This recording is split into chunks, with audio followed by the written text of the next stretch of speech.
Good afternoon. I will be talking. This is my presentation of Making Me Film Manifesto, assignment one. I'll be talking about Michel Gondry. Michel Gondry is a French filmmaker, music video director, and animator. He's well known as an author who blends childlike imagination with adult themes. I will be looking at the films Eternal Sunshine of a Spotless Mind, The Science of Sleep, and Is the Man Who Is Still Happy, as well as a number of his music videos to put together a manifesto of his work. He got a foothold in the music video industry because he was a part of a French pop band. He was a drummer. And the French pop band was called Oui Oui, which I know is very stereotypical. Tenet 1.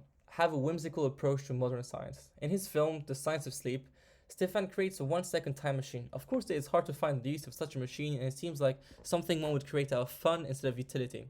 However, it serves to show the gap between Stefan and Stephanie's perception of the future and what they both desire. Natasha Soulange puts it quite well in the following statement. Michel Gondry's ideas seem fictional, but he interprets them in a realistic way in his movies, subtly adding a touch of surrealism in some sequences. Tenet 2. Give value to ordinary objects. In the film, Is a Man Who Is Still Happy, Gondry uses playing cards on top of his animation. It's all done by Sharpie, by the way. That's on the bottom left. By using playing cards, he shows the fact that play has a lot to do with the way that children learn. And on the bottom right, that is Stefan and Stephanie from The Science of Sleep, communicating with each other through old helmets connected together with simple string. Gondry, by giving those objects a purpose, he gives them a value.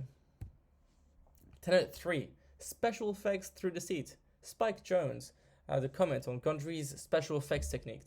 Apparently, Gondry compares visual effects to magicians, and I think that's cool, says Spike Jones. You get the audience to look here when you do the trick over there, and I love that. An example of this would be in Eternal Sunshine of a Spotless Mind.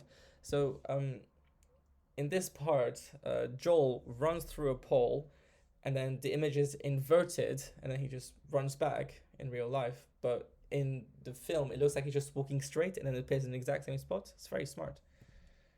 Tenet 4. Add surrealism to realism. In the music video Deadweight, it starts on the beach with the man on the desk.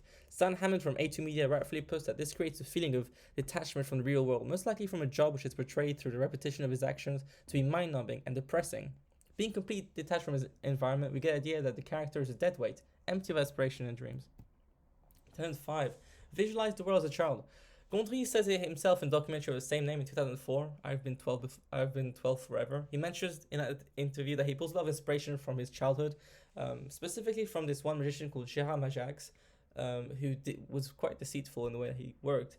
And because he tries to visualize the world as a child, so does his characters, like Stefan in Science of Sleep. When he is hurt, his hand, he is looked after and taken care of the same way a child would be, that is with a placebo.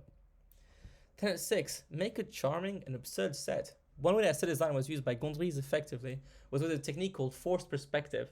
So Gondry is 5'8" and Carrie is 6'2", and you can see that Carrie looks a lot smaller. This is done with an angled floor and by having the furniture behind very, very, very large. Tenet 7. Have your characters stuck in a bittersweet loop. The characters in Eternal Sunshine of a Spotless Mind and The Science of Sleep are prisoners to their own nature and circumstance and lack the agency to change who they are for the better. In The Science of Sleep, Stefan's fantasy and unrealistic perception of Stephanie lives on even after she rejects him for the last time. Eos Scott from New York Times describes The Science of Sleep as a film that creates a world of intense peculiarity where time seems to move in loops and curlicues, and where the basic axiom that a thing and its opposite can't both be true seems to not apply. Tenet 8. Demonstrate the weakness of masculinity. In both Eternal Sunshine of a Spotless Mind and The Science of Sleep, the protagonists are introverted, naive, and socially awkward. Joel doesn't make eye contact and lives a relatively boring life until Clementine comes along. Stefan, on the other hand, allows the way that the men around him view women to impact the way that he treats Stephanie. Tenet 9. Physicalize sound. In Gondry's music video for The Sound Around the World by Daft Punk and Star Guitar by Chemical Brothers, Gondry attempts to turn music from an auditory medium to a visual medium. Here's how he do it. In the Around the World music video, each group of choreographer plays a different role. The 4 robots on the edge of a circle move when there are vocals, the mummies when there's a drum pattern, the athletes when there's a bass line, and the female synchronized swimmers when there's a high-pitched keyboard. And Tenet 10, let go of your ego. In Is a Man Who Is Still Happy, there's a point where Chomsky speaks over Gondry to correct him and crush his argument, and in doing so, makes him look stupid.